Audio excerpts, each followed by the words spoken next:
Olá, estamos aqui com mais um Educa Brasil, o nosso encontro com a educação. Hoje entrevistamos a escritora paranaense Esther Cristina Pereira, que escreveu o livro Profissão Professor, Novos Horizontes. Vamos debater esse assunto que está incomodando a vida dos professores. Professor hoje, e sua realização profissional. Nossa convidada, a professora Lúcia Isabel Serman, professora universitária e coordenadora dos programas de mestrado e doutorado da Unify. Não saia daí, voltamos já para abordar esse assunto. Profissão professor, quais são os novos horizontes? Até já.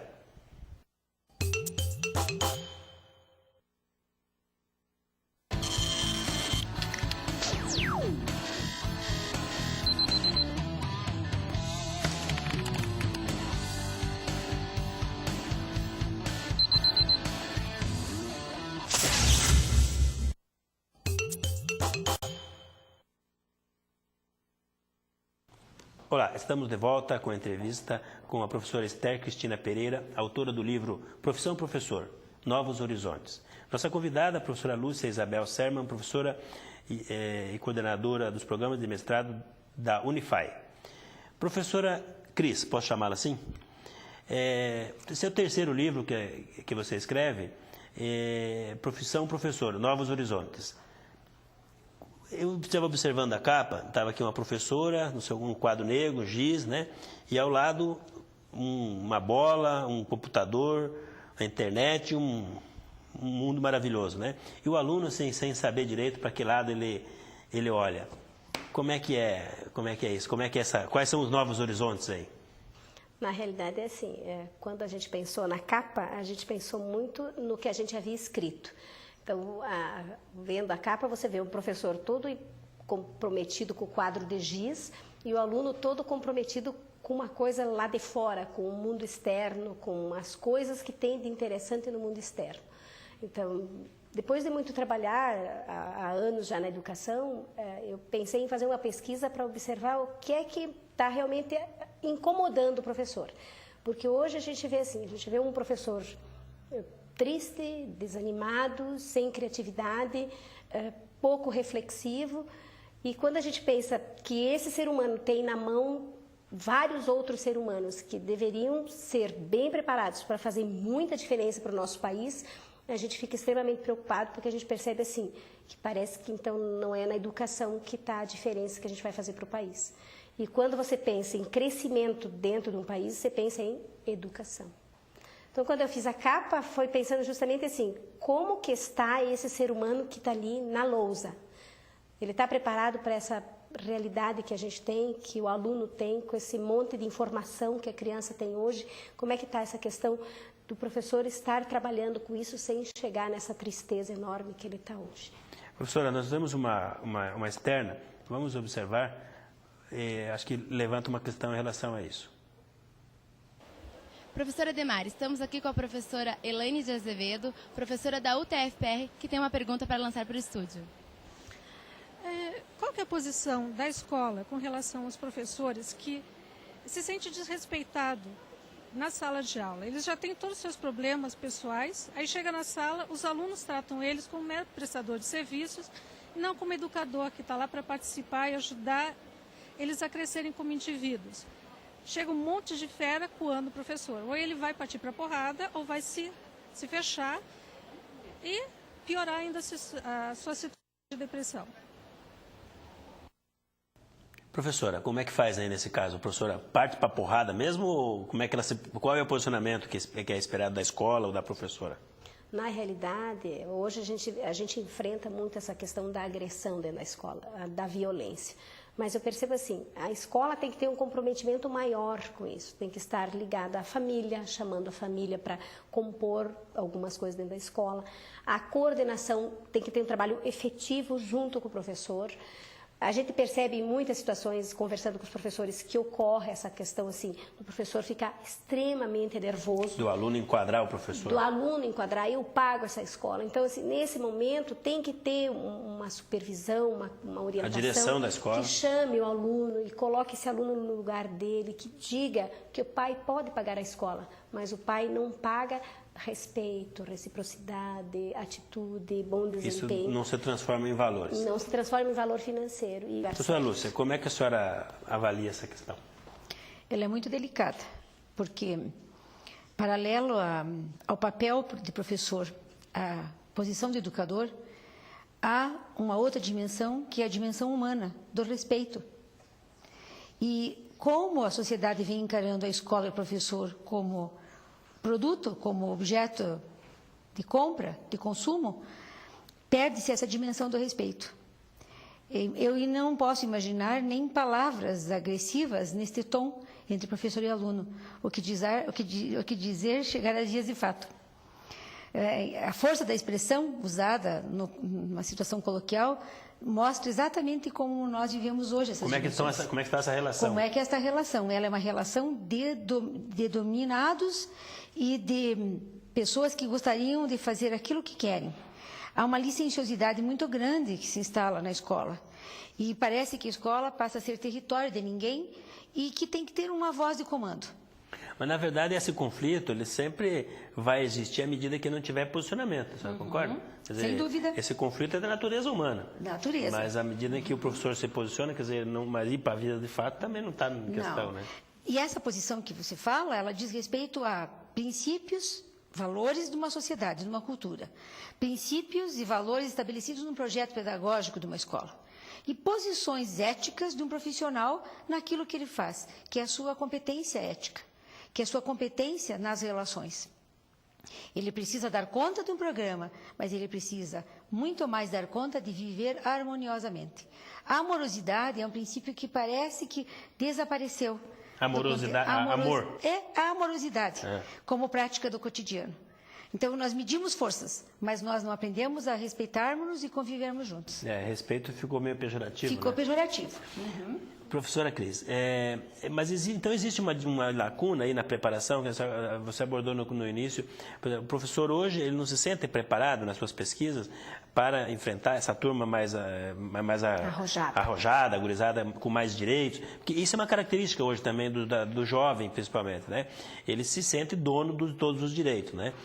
Como é que apareceu isso nas pesquisas que a senhora fez? Na realidade, assim, na nossa pesquisa, o que mais apareceu foi assim, a tristeza de não conseguir fazer um bom trabalho. Por que você não conseguiu fazer um bom trabalho? Eu não consegui fazer um bom trabalho porque quando eu cheguei lá fora e me deparei com a realidade, não era aquilo que eu estava esperando.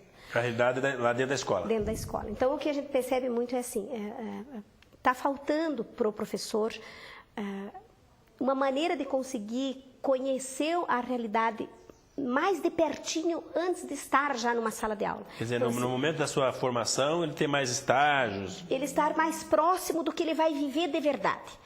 Porque, assim, eu faço estágio, faço uma vez por semana, eu faço 3 horas por semana. E quando eu vou para a sala de aula, eu tenho 4 horas e meias efetivas com a mesma turma. E uma turma que está crescendo. Então, hoje ela é assim, daqui a pouco ela muda, ela vai ter uma oscilação de comportamento, ela vai me testar. E no estágio, propriamente dito, o professor não passa por isso, porque sempre tem um outro professor que verdade, é o professor que manda. Faz uma parede de autoridade. Ele não manda na sala, ele é estagiário. Então, assim, eu fui estagiária, agora estou aqui, tem uma turma de 2ª série. Por exemplo, uma turma de 2ª série, um professor que acabou de sair do curso de formação, que está pronto, está graduadinho, bonitinho.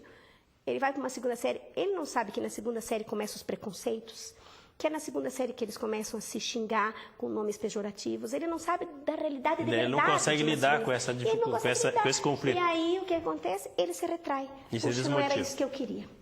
Aí eu acho assim, a gente está perdendo profissionais excelentes, por quê? Porque ele chega na escola e daí ele, mas não era isso que eu queria. Melhor então, eu vou trabalhar numa loja. Não quero. Ele não consegue perceber a maravilha que é a posição do magistério e o que é o magistério. Só pelo magistério que nós vamos salvar o nosso país. Mas, professora, o professor é um tipo de gente que precisa se realizar profissionalmente. Mas, a senhora, no seu livro, a senhora aborda esse tema, essa questão do ambiente, da condição que o professor tem para se realizar. O professor Lúcia, a senhora pode, talvez, agregar, por exemplo, a realização profissional, em todas as profissões, ela é importante. Na verdade, a gente busca, como profissional, sempre a realização, se sentir útil para a sociedade. O sucesso financeiro, isso é uma consequência do processo. Mas o professor é mais delicada essa situação, né?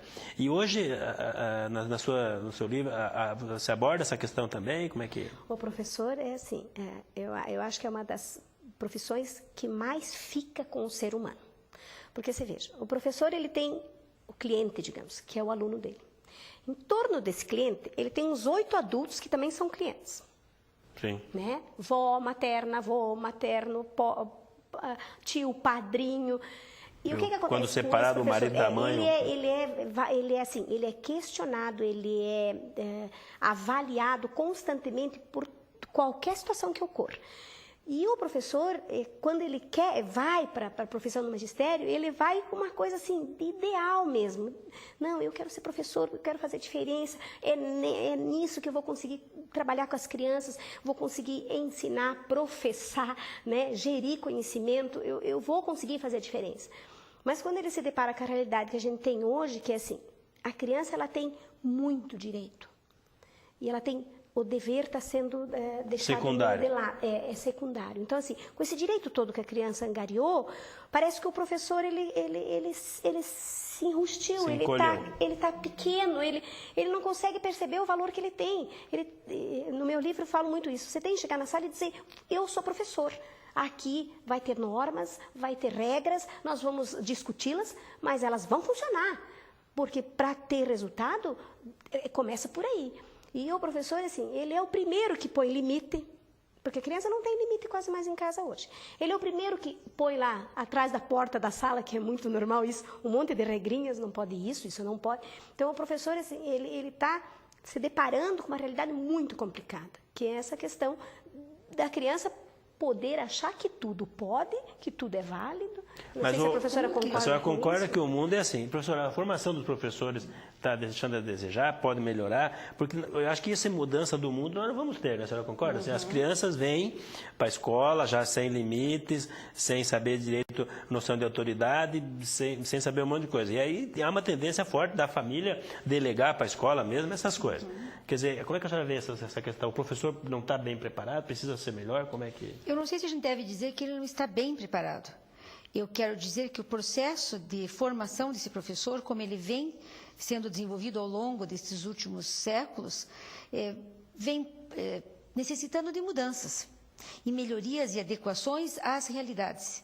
Então, as escolas que preparam professores se preocupam muito com a formação do conhecimento, vamos dizer, com as metodologias. Acadêmico.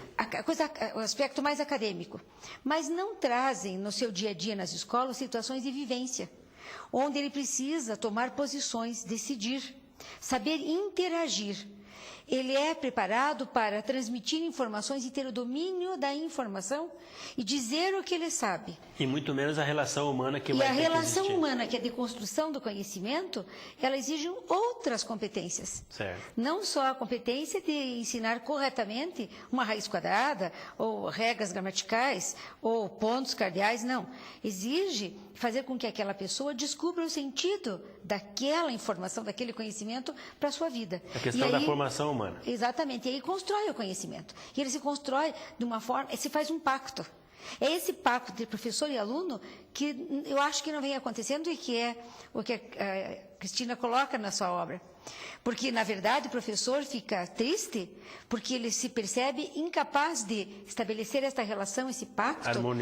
harmoniosamente e fazer valer para ambas as partes, professores e alunos, aquele tempo, aquele investimento enorme no conhecimento. É porque na educação, a gente que é educador, né, nós falamos, a cada idade nós não podemos perder, né? Porque se a criança tem 6 anos, ela nunca mais vai ter 6 anos. Se ela tem 12 anos, ela nunca mais vai ter 12 anos. Ela tem 12 anos, se ela não tem 13, é outra realidade, outra situação. Então, e o professor fica nesse dilema mesmo, né? Agora, no seu livro, Cris, você coloca também a questão dos papéis do professor. Também tem uma mistura de papéis aí? Como é que você vê? Como é que você... Na realidade, o professor ele está com uma gama de papéis, né? Eu vejo assim, antigamente o professor ele ensinava conteúdo, ponto final. Hoje o conteúdo é o ponto final. Tem todo um trabalho em torno desse conteúdo. Então, ele faz papel de psicólogo, ele é orientador, ele é apaziguador, ele é organizador de ideias, ele faz uma série de coisas junto com a criança. Por quê? Porque, na realidade, deu-se para a escola muita responsabilidade. A escola está com muita responsabilidade. E, automaticamente, quem pegou todo o ônus da responsabilidade é o professor que está em sala, no trabalho sistematizado ali. Eu sempre digo, o professor ele é triste por não conseguir fazer um bom trabalho. Mas, ao mesmo tempo, ele deveria perceber assim, ele fica apenas 4 horas com a criança. 20 horas essa criança fica na sociedade. Então, assim, a gente tem que trabalhar muito com a sociedade, com a família, porque educação se faz com todo mundo junto. Nós vamos voltar já a esse assunto, que é a valorização do professor, que a professora Cris aborda aqui. Mas antes eu quero falar com você que está em casa. Você quer saber mais, se você precisa saber mais de educação, você está buscando algumas informações de educação, você pode hoje acessando o site www.nota10.com.br. É um site exclusivo de educação. Tem notícias diárias do Paraná e do Brasil, tem artigos de opinião, agenda de evento, de curso, congressos, notícias de vestibulares, venda de livros. Mas você pode mais, você pode se cadastrar lá no site e você receberá no seu e-mail todos os dias as notícias atualizadas diárias de educação. Acesse www.nota10.com.br. Professora Cris, você estava falando da questão da valorização do professor, e quando nós falamos de valorização, e a gente vê na imprensa o tempo todo isso, né? A valorização do professor precisa aumentar o salário. A valorização do professor, nós temos que... Fica uma discussão, sempre leva essa discussão para o salário.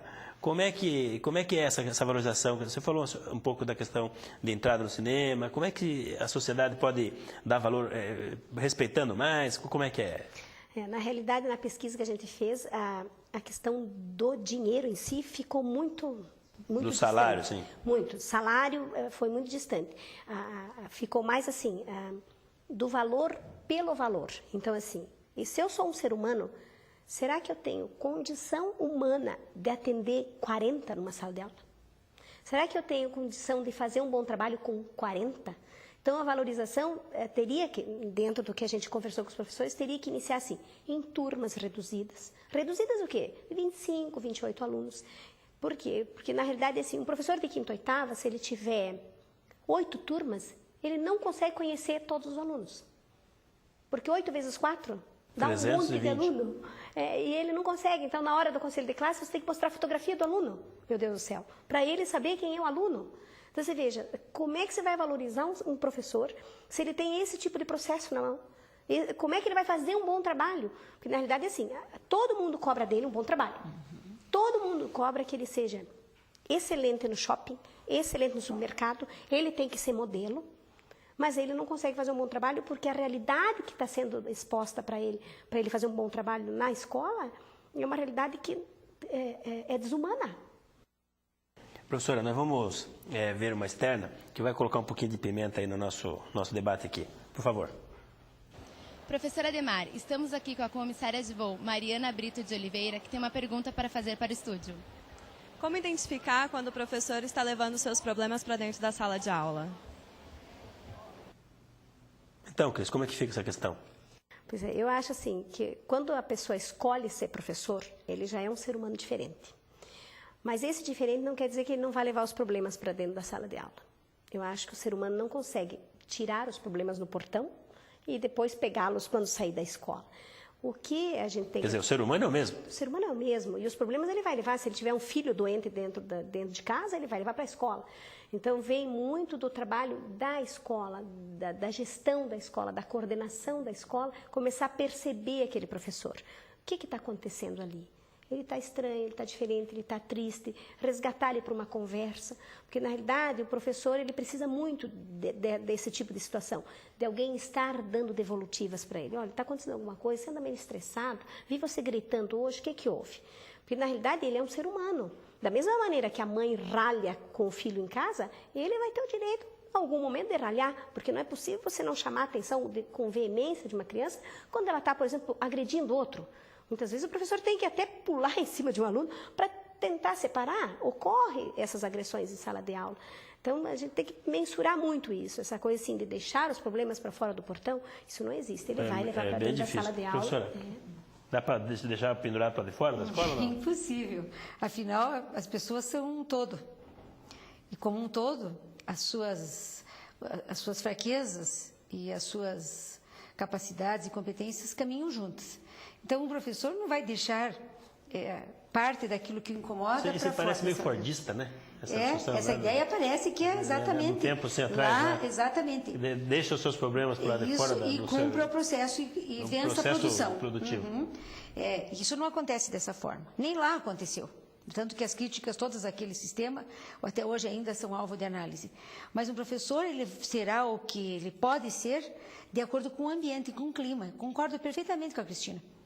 Depende exclusivamente de como a escola, a direção, a sua coordenação estabelece um clima de trabalho, um ambiente agradável, uma possibilidade de troca, de auxílio, de cooperação entre professores e de diálogo constante. Porque a relação aluno-professor, professor-aluno, é uma relação essencialmente humana, não é uma relação de conteúdo, uma relação de técnica, né? Tem uma base técnica de formação, mas eu acho que a confusão está bem aí, né? Que a gente acaba querendo separar essas coisas como se fosse possível o professor ser um técnico de linha de produção. Não é, ele é um ser humano e a relação é humana, com suas dificuldades, evidentemente. E aí eu perguntaria assim, um médico, um cirurgião, quando está diante de um paciente no centro cirúrgico, ele deixa os seus problemas para fora do centro cirúrgico?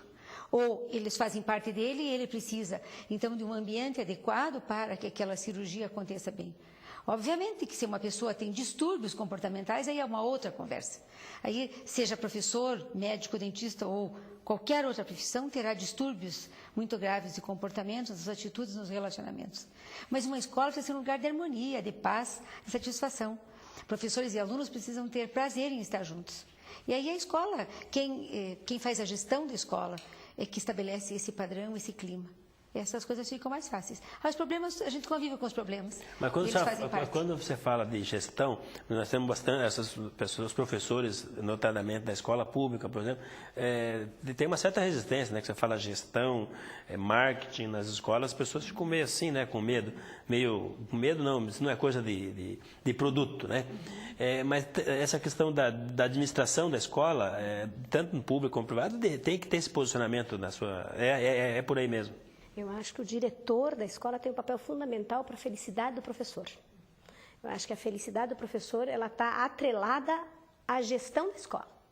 Porque se a gestão da escola tiver uma maneira de chamar as famílias, conversar para as famílias, mostrar como é que vai ser a linha de trabalho, mostrar até onde a criança pode ir, o que ela quer aquele ano. Não, nós, escola pública aqui do Boqueirão, queremos isso, vamos trabalhar para isso.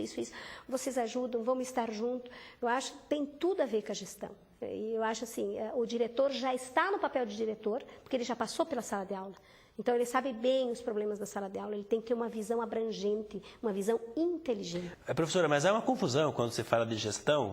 Nós temos, a maioria dos professores atuam em escolas públicas. E quando nós falamos de gestão, marketing, administração, em geral, nas escolas, isso é meio os diretores vêm com um pouco de dúvida. Professora, como é que na escola pública também a gestão é importante, tem que acontecer? Nós temos, em muitos casos, o professor que é eleito diretor, mas não tem assim uma formação adequada, uma formação específica como administrador. Como é que é isso? Hoje em dia já há uma preocupação muito grande com a formação dos gestores das escolas. Até porque... conta a lenda que um bom professor poderia vir a ser um bom diretor de escola. E não é verdade. As competências de um professor são próprias do ofício de professor. E as competências de um diretor são próprias do ofício de dirigir uma escola. E são competências diferentes. Uma não invalida a outra, uma não é melhor ou superior à outra, elas se complementam. Então, hoje as escolas já têm um cuidado muito grande nesse sentido. Em relação aos sistemas públicos de educação, sejam eles estaduais ou municipais, há uma formação muito preparada, organizada para esses gestores. educacionais. Mas a realidade é assim, que o diretor da escola tem que ser um super-homem, uma super-mulher, super poderosa, dar conta de tudo, resolver tudo, estar a primeira a chegar e o último a sair, abrir o portão e fechar o portão, responder por tudo. Não há a compreensão de uma gestão, de um modelo de prática participativa, de um colegiado. É isso que causa a grande diferença. E a escola, então, se dirige ao diretor porque ele é autoridade. A família, desculpe, se dirige ao diretor porque ele é autoridade. E não vê a escola como um processo integrado. E isso vai fazendo com que o diretor, às vezes, assuma posições que são imediatistas em função do emergente. Às vezes não há planos, não há um planejamento estratégico para desenvolver uma gestão da escola, porque nós entendemos a escola como instituição. E como tal, ela se volta a um ideário da sociedade. Ela não é vista pela sociedade como um organismo, uma organização que tem um processo produtivo, que ela precisa ser desenvolvida, ela tem que cumprir um papel social de acordo com aquilo que está estabelecido numa sociedade democrática como é a nossa. Mas é uma coisa, eu estava falando agora há pouco da questão do professor, né? Vamos falar da direção. Mas a relação da família, em geral, é com a escola. Ou seja, vai lá com a diretora, com a coordenadora. E a professora tem uma relação mais técnica com a família ou com o aluno ali, principalmente no dia a dia. E aonde existe o conflito, na verdade, a grande relação humana está na relação do professor com o aluno, que leva para casa a sua versão da história, e do professor que acaba ficando com a sua versão quando se trata, tem algum problema para a direção da escola. Quer dizer, essa relação da família da família com o professor, ela deve ser incentivada, não deve ser incentivada? Como é que a família deve agir? Vamos falando para as famílias que têm os seus filhos na escola, como é que ela deve procurar o professor, conversar, procurar entender os seus problemas? Como é que a senhora aborda essa questão? É bom para o professor isso? Eu acho que tem duas situações. Eu acho assim, que vem muito do gestor ver como é que vai fazer esse trabalho. Porque, na realidade, você não pode colocar, por exemplo, um pai irritado perante o professor. Você tem que colocar um pai que quer resolver um problema do filho perante o professor. Então, tem que mediar muito essa situação. Ver que momento é o momento para esse professor chegar ao professor, ou esse pai chegar até o professor. Porque a gente tem muitas situações de pai que agride o professor verbalmente, que denigre, porque fica muito nervoso, porque na realidade, assim, filho é uma coisa, é o suprassumo, filho, né? Então, até o pai conseguir ver a verdade, demora um certo tempo. Mas, na realidade, o pai tem que procurar o professor. É o professor que fica em sala de aula. É o professor que vive, que percebe, que consegue dizer, olha, pai, tem alguma coisa errada na visão dele, olha, pai, tem alguma... É o professor.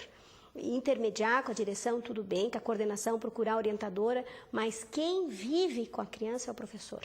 E, nesse momento, o professor tem que ser muito aberto a ouvir a família e falar muita verdade. Essa relação do pai não é uma relação simplesmente de cobrança, mas é de coparticipação. De parceria. De trabalhar em conjunto. Quer dizer, aquilo que eu faço em casa, você faz aqui, aquilo que você faz aqui, eu levo para casa, professor. E aí é que eu acho que entra essa questão que talvez volte lá para as primeiras colocações da Cristina. Por que a grande tristeza do professor? Porque, às vezes, a escola e o professor organizam a sua prática e esquecem de socializá-la, comunicar, deixar muito transparente e envolver os pais naquilo que está sendo proposto. Comprometer até os pais. Comprometendo-os na execução do seu plano de trabalho, da sua prática. E isso vai fazendo com que o professor se sinta mais... ainda fragilizado e mais infeliz, porque ele precisa dar conta daquelas crianças e satisfazer as necessidades de cada família, de cada pai. Isso complica mais ainda a vida. E na maioria das vezes não bate, né? Não, cada um tem um interesse muito individualista e quer o melhor para o seu filho, à sua maneira. Muito bem. Estamos chegando ao final do nosso programa. Eu quero deixar aqui para você que gostaria de pedir a você, nosso telespectador, que mande um e-mail, participe do programa Educa Brasil. Mande um e-mail para tv@institutoeducabrasil.com.br. Mande sugestões, críticas, se você não gostou de alguma abordagem, nos ajude. Eu quero agradecer aqui a presença da professora Esther Cristina Pereira, com seu novo terceiro livro, né, professora?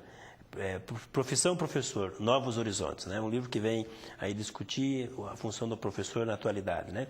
Quero agradecer a professora Lúcia pela participação, você que está em casa pela audiência, e até domingo que vem com mais um Educa Brasil. Até lá.